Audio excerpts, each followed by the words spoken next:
Welcome to Teams Transformed, the podcast for people who want to see real team transformation. For courageous coaches, curious leaders, and anyone passionate about unlocking the true power of teams. We're your hosts, Georgina and Allard, here to journey with you through transformational insights on how to coach teams with presence, depth, and emergence. Let's explore not just the tools, but the art of transforming teams. Hello, welcome back everyone. In this episode, we have the enormous pleasure of sitting down with the Matthew Broderick. Not the other one, the Matthew Broderick.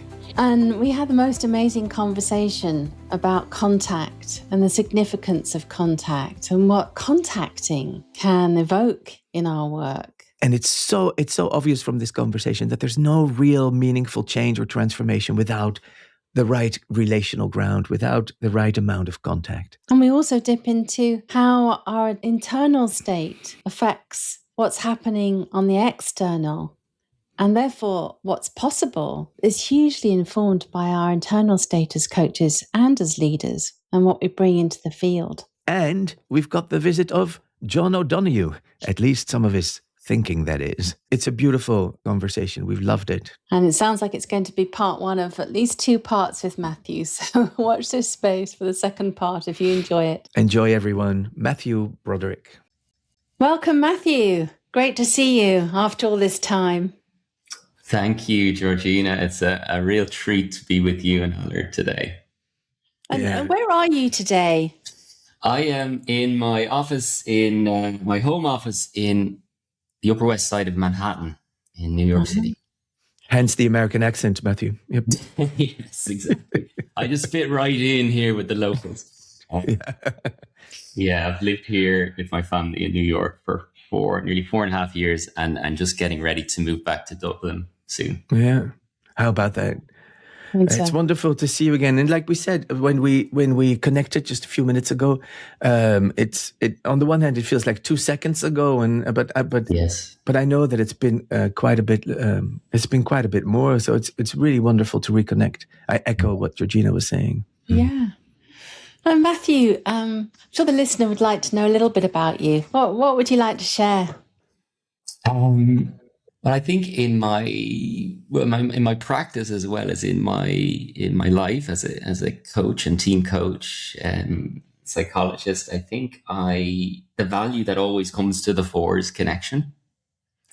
I just really deeply value connection with people, and I think it shapes my practice, and it probably shapes what I pay attention to. And I think it's a strength, although sometimes maybe it can be an Achilles heel, but maybe talk about that later. But I value connection, and not only the connections I have with people. Something sparks in me when I see two people in connection with each other. There's something that just sparks that dynamic. Watching that, when two people are in contact with each other. So that's one thing. I spend a lot, I work a lot in the whole field of emotional intelligence. And I suppose I'm deeply fascinated by how the internal affects the external. There's the Irish, I don't know what I call him, the Irish mystic, the Irish maybe philosopher, John O'Donoghue, a wonderful writer. He talks about your interior landscape. And that really captures me, that we all have this landscape inside us, just waiting to be discovered. And in my practice, I suppose I'm interested in how that internal bit affects the external. So I suppose it's awareness, knowing ourselves. And then maybe lastly, I feel like my practice is kind of very global at the moment. I mean by that is I'm here in North America, and I work with people from here all the way across to Japan. And partly that's some circumstance and family circumstance moving around. But I was only thinking about this yesterday. there are differences. There are absolutely cultural differences. We express emotion differently and we relate to each other a little bit differently. But from my perspective anyway, I also see great commonalities.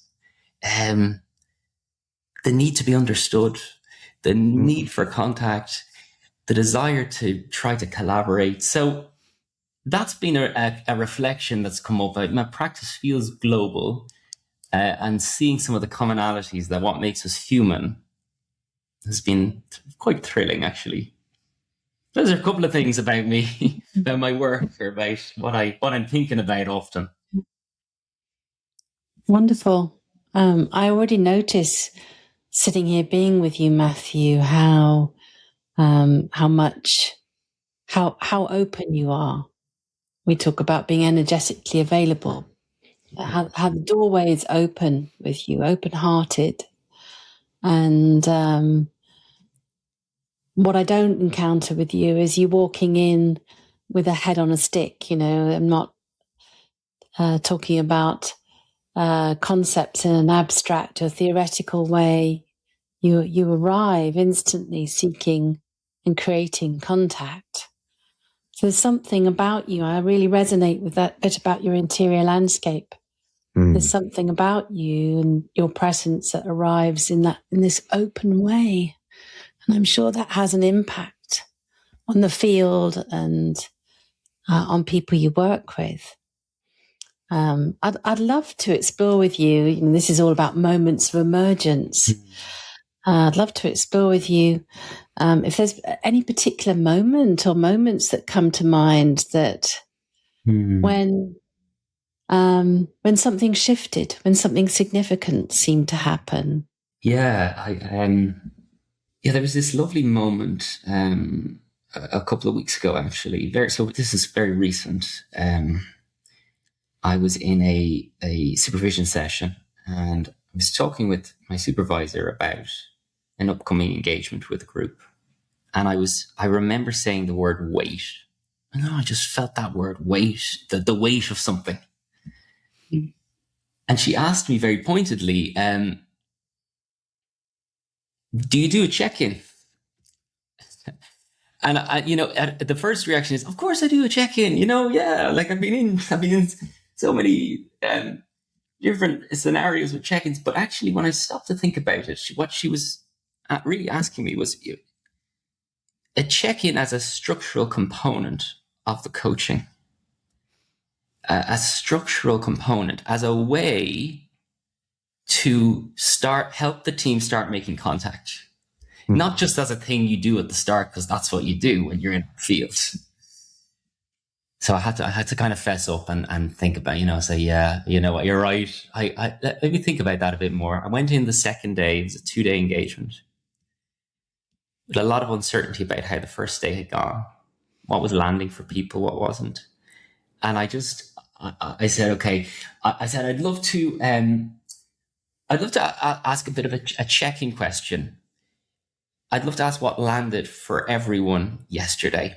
What landed for you? What made impact for you? And I'd love to hear from everyone in the group. So that became a moment of emergence for a number of wonderful ways. First of all, it really did, the structure of it and giving it the space, it helped people get into contact with each other, first of all, because people kind of listened to each other. So people were hearing each other out and building on what each other were saying. Yeah, you felt that, I felt that too. So that was one thing. But it also helped me make contact with them, because I kind of had to slow down a bit. And I felt more in contact with the people. So it wasn't just them in contact with each other. It was about what I was experiencing. And what also emerged was, and I couldn't have ever known this, was a lot of things landed for people that I just wouldn't have ever known by not doing this check-in. So I actually felt very encouraged by the things people said, by the things that emerged. And so I kind of was able to be more at ease, I think. And then the final thing that emerged was great energy. Because we arrived, but we stopped. We listened to each other. And the energy really lifted. It's like tapping into that. Tapped into some positive emotion and contact, I think, and it lifted the energy of the room, and it took the conversation in a different direction. Mm-hmm. So I suppose probably it's a moment of emergence for me, seeing it in action. And I often sometimes think you have to have the insight and then the action comes. You develop the insight and then you do the thing. But what if you act and then the insight comes? Does that make sense? Yeah. It's I feel reluctant to come in because I'm so happy just sitting here and listening to you and receiving your full expression. And you mentioned John O'Donoghue right at the beginning of the conversation, and I just wanted to go back there real quick because John O'Donoghue was many things, right? Was a poet, a philosopher, or I don't know if he was a priest until the very end, or had been a priest at least. So there was a real that word mystical, and there was a real mystical connection there. And when I hear you speak about contact and connection and unity, and I feel that there's a mystical component to the way in which you in your lived experience with contact and all that.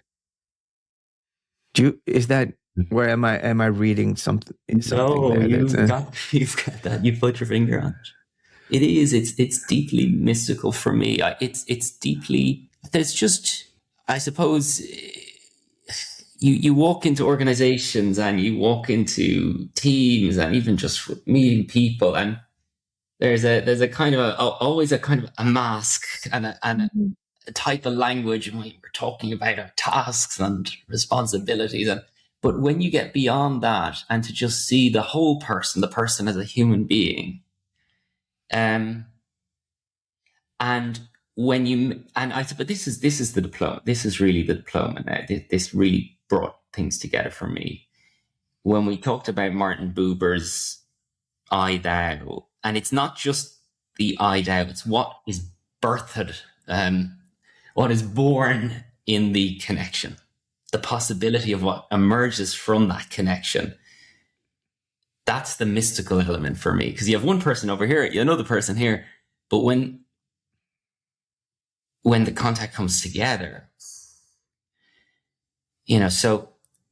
so I'm always feeling that, and then I have to, sometimes I'm not dialing it back, but you gotta meet people where they're at. Mm-hmm. Even just to check, even just kind of being intentional. That was the word, intentional with the check-in.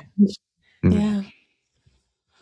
Hey, Matthew, some people will be listening, not watching this podcast. And sitting here with you, I noticed as you were talking there, something shifting, something moving through you. What was happening in your internal experience in that last minute or so? These are powerful concepts. But I think the vocational part of what I do as a coach and team coach is about, helping people change. And so I'm interested in that question of how change happens. Mm-hmm. And when I think about the possibility of how contact can facilitate change, when maybe thinking about it, like when we showed up in that room and we made contact, we were ready to then do some work together. Okay. So it slowed people down. It got us thinking about, what is landing for me? So we're thinking internally, we're thinking about we're becoming more aware. And that it's that awareness that leads to the change. So, when I was saying that about the Martin Buber, I just, that was, that has now really settled for me. It's the possibility of what he said, all real living is encounter. All real living is encounter. Mm-hmm. So, and I heard you say, I remember you said, Georgina, on the diploma, we often go to the strategic, don't we? But it's making space for the relational. I'm not sure if I'm getting that completely right, but it really was a shift for me. Our focus is often on the strategic, but what could emerge if we focus on the relational? Something to that extent has stuck with me. Yes. Yeah, it's almost like the relational is the soft stuff, right? It doesn't really matter. If there's time left over, we'll do some relating at the end of the session when we all hit the bar or something. But right now, let's focus on the strategic and the tactical stuff at hand and work through this agenda. And it feels like when I hear you talk, you make such a powerful case for the opposite to be true. That there's got to be a strong relational ground for anything strategic to even have a chance to happen. And there's got to be real contact for any transformation to happen. Otherwise, it's just going through the motions. Absolutely. And, I notice a little bit of self-consciousness in me, just to name that, because I'm thinking these people are going to be listening to this and thinking he's just talking, as you say, that's just soft. But I'm seeing more and more, actually, no, it's not just about being warm and fuzzy. It's that relational ground that seems to make real impact in doing good work together and becoming the we. And I'm becoming more confident in that. Yeah. Suppose in giving voice to it and advocating for it.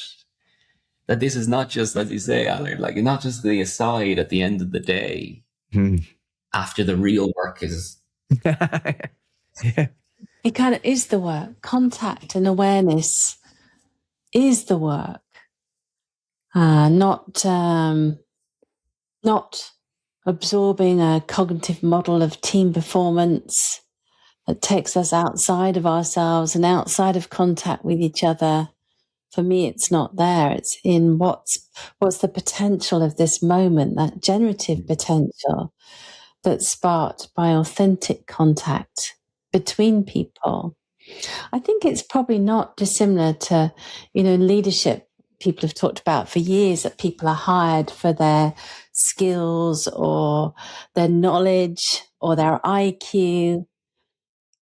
But what gets in the way, or what they're fired for, or what they leave an organization for, is their incapacity to make contact, healthy relational contact, positive, generative relational contact, authentic contact with others. So I'm not surprised you're a little bit shy of this in a way, Matthew. I feel that because it's not the language of organizations. But I think that's why there's such a need. And, when I think back to the landscape of team development, 30 years ago, research was saying that less than 20% of teams are effective. And research is still saying that. In fact, some research I read now says less than 10%. So the dial's not going up, it's potentially going down, even with AI, loads of team diagnostics, loads of research into what makes teams effective. But we're not going to change it by doing the same old workshops that we've been doing for years. We're going to change it, I think, by being more able to represent and to be available, to be with complexity, to be able to hold tensions and be able to hold love for each other, open-heartedness for each other, humanity. Yeah, and you represent that beautifully. Yeah. I can't get over that figure that it's possibly 30 years ago, it was 20%. It's possibly 10% now. Yeah. It's a lot of work to do. Relational work, I, thou work to do. But yeah, because it's not easy. This, we speak of contact and I thou relationships as if they were just a simple choice, and in a lot of organizations, they're not. Georgina and myself, we were doing a keynote the other day for a coaching organization, and we didn't call it contact. We ended up talking about contacting, like the gerund, right? The ing verb, like contacting, this ongoing process of checking in with ourselves and with each other to make sure that we're in contact or out of contact. And then and that you cannot talk about contacting without all those different interruptions to contact that happen, and how it's not just your choice or my choice or Georgina's choice to turn the contact on magically, but how the context that we're in, the field of the overall culture of the organization, how all that has an impact on the amount of contact and the amount of contacting that we're able to muster, right? Mm-hmm. Yeah. And Matthew, I think when we were talking before we started to record this episode, I think you were saying that there's a number of different moments that we could talk about today. Is there something else that builds from this? That's, as Allard was saying about, contacting. I love that link. Yeah, always be contacting. Matthew, that's. I don't know how I think of this. It just. Yeah, that's very good. Trademark that. Trademark that. ABC, always be contacting. Contacting. Well, that's really what it's about, isn't it? It's, I talked about there the check-in, but, it didn't stop there. The contacting didn't stop there. It's building on it. But you're right. It's not easy. And I was thinking there as well, what you were saying, Allard, interruptions to contact. And there was another moment, a different setting. I was working with a team, and we were having, I think it must have been early on in our engagement, so maybe session 2, and we were talking about something like the purpose of the team, or what we value being. What do I value about being on this team? Right? Mm-hmm. And one person went and they shared and they said, I value, she didn't say the words contact, but that's what she was getting at. I value doing this work with other people. I love learning from people. I love growing with people. So for me, I wanted to be on a bigger team like this one, so that I can, so that I can be in contact. Right? So she values that. And then the next person went and they said something very different. They said for them, being on a team is about getting the tasks done. It's about being managed by a manager. It's about and also I get the relational elements in different parts of the organization. So those were said side by side, and someone else shared. Now that in itself was a moment of emergence, because in the next 15 minutes, the energy just dipped. And this is online, by the way, which is interesting that you can get a sense of the energy of a team when you're on Zoom. Yes. Yeah.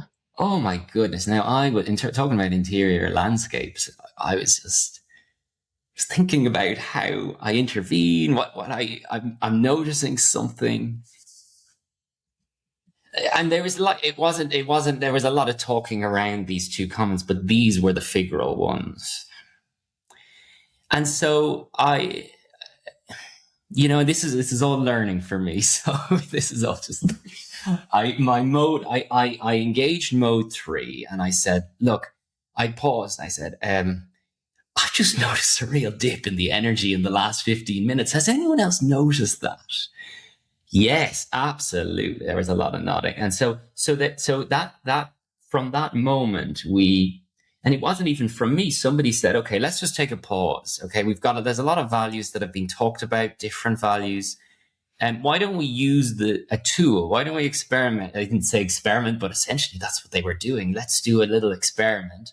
We put all the values that we've been talking about on a Zoom whiteboard. And so in that moment, there was that shifted the energy. So, and actually we ended up seeing that this team is more on the same page than we originally thought. But, and we were able to then take that work of just a bit of reflective, quiet work, and from there, think about almost how we're going to meet in the middle here with essentially these two positions. Now, so that was in it. That's what emerged. But the deeper stuff for me it happened afterwards. So as it always does, I was talking with the team leader, and he said, "What did you actually notice?" He asked me pointedly, "What did you really notice?" And I said, "Well, I noticed when that person said, basically, they don't value as much the relational elements of being on this team." And he said, "I wish you'd said that." And just that, the deeper moment of emergence was about what I was learning as a team coach, to name the phenomenon, just to say it. Almost, I don't know, is this engaging more mode too? But look, this is what I'm observing. You said one thing, you said the other, and I've just noticed the energy dip as a result of that. But I kind of, so that in a way that was a moment of emergence for me. Yeah. And it probably goes back a little bit to the connection. So much of what I do is in service of connection. I was probably thinking in the moment, I don't know if I want to put this person on the spot, or maybe it was, maybe it's just a little bit of avoidance. We talked about the paradoxical theory of change. I have turned that theory over in my head for about 6 months. Sometimes I get it, sometimes not. But there was probably a part of me that avoided that a little bit because it was uncomfortable. But the whole idea of just accepting what is, look, people aren't on the same page. That's okay. That's okay. Let it be. And name it, give language to it. So that's a bit of a long answer for you there, but there was a moment of emergence from what happened in the room, but the deeper thing was the learning that I to name it, to say it out, even if it doesn't land. That's okay. I think my supervisor said to me, "Not everything has to land." Yes. So that was another moment, probably an interruption to contact. So you naming the what is and the what is of the team leader not saying anything and being witness to this leaning towards task and not the relational side. Although both existed in the team like a yin-yang, yes, the leader perhaps not even showing that they really value the relational side in some way. Mm-hmm. So naming it is so important. It's one way we kind of put a highlighting pen over the what is. Mm. And I get that for somebody who's very relational and contactful like you, it can produce some anxiety, can't it? Because you're worried you're going to break relationship. Right. And so we can be caught up in a bit of a parallel process of not wanting to disturb the contact that the team so greatly needs and is building. Yeah, it's a great realization and lovely example. Both your examples, I think, are beautiful examples of how small emergence is. I think sometimes when we talk about it like at a conference that I was talking about last week. It can seem like a big thing or mysterious thing or a complex thing. Or sometimes people believe the whole approach has to be emergent. We can't have any structure. That's what sometimes people hear or take from it. But the beauty of these podcasts, of what we're talking about today, is you've described plenty of what we call minimum viable structures, like the check-in. Small container, but where you're not going through it like an exercise. You're going through it to say, what can we make contact with here? What's wanting to come forward? And to build contact between team members, group members, the process of contacting. Yeah, Al, what's coming up for you? Well, we're kind of nearing the end of the episode here, but I think we have to have Matthew back on a second time, because I'd love to explore this notion of contact and agreement, because for me, they're not synonyms. Contact doesn't mean agreement. We don't all have to agree. All I know is that disagreement, if there's no contact, disagreement gets really difficult and ugly real quick. And so I hear you when you say, I didn't want to call them out on it, or I didn't want to intervene too provocatively, because that would have, no, I think with the right contact, with the right relational ground, as you said earlier, in place, where I think we're allowed to disagree and explore the disagreement and maybe land in a completely different place. Not in the middle, but maybe on a whole different kind of polarity scale. Yeah. So please come back again, Matthew. I just love speaking with you. And I was just thinking there, I read this quote recently around attention, that attention is primarily a moral act because it changes what we see in the world, that what we pay attention to. And that kind of brings up for me that we can have our attention on one thing and be totally just not aware of something else completely. Yeah. So it's a reminder for me to slow down there, to always be checking my interior landscape, and to allow what to let it be. To let what comes up be, not to kind of try to brush over it and say that's not part of the team coaching, because I like that said, the contact, you can disagree but have contact, and perhaps that we were still building the relational ground. We're only session 2, so yeah, of course. Yeah. Matthew, that was a fantastic summary, and doesn't need, I think, either of us to summarize. But I do want to support Allard's idea of having a further conversation. Love that. Because it feels like we're not done here today. We've, in fact, opened up through our contact. A new thread has emerged that would be fun and meaningful to explore, and I'd enjoy that very much. I've got no idea where we'd go with it, but it would be fun to have the conversation. So if you're up for it, let's do that. Absolutely. I feel like there's some unfinished business. Yeah, exactly. But for now, I just want to thank you very much for being here with us today. It's been very wonderful to spend time with you again, and makes me want to spend more time with you, Matthew. And I'm excited about you coming back this side. Yeah. Yes.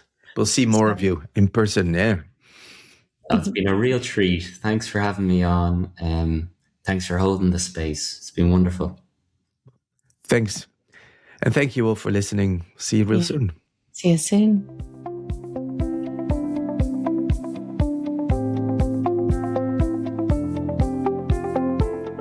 Thanks for joining today's journey of Teams Transformed. If this sparked a new insight or a deeper question, we invite you to sit with it, not to solve it, but to let it unfold. For resources, community, and reflection prompts, visit teamcoachingstudio.com. Until the next time, stay present, stay curious, and keep leaning into the art of emergence.